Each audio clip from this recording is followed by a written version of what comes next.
The notorious Western Bypass is yet again claimed alive, this time of a pedestrian. It is alleged that he was hit by a 19-year-old unlicensed driver while crossing the street. The white sedan vehicle, which is a taxi, was being driven by a 19-year-old male who does not possess a driver's license. This young taxi driver was allegedly speeding when he came into contact with the now deceased.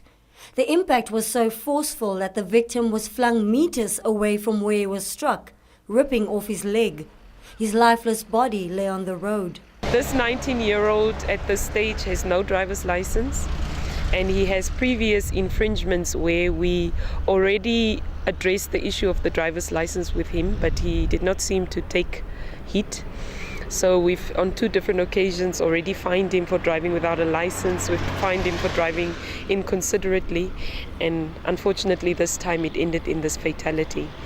It certainly speaks volumes to our behavior on the road, and what is even more concerning in this instance is it's a taxi that has been driven by a young man who has no license. So one must ask the owner of the vehicle how he then allows somebody to drive his taxi, somebody who is not authorized, somebody who does not even have a license to drive that taxi. The identity of the victim is unknown, as there was no documentation on him that can assist the police. His shoes lay strewn across the road. The 19-year-old suspect was taken into custody, and at this moment his fate is unknown.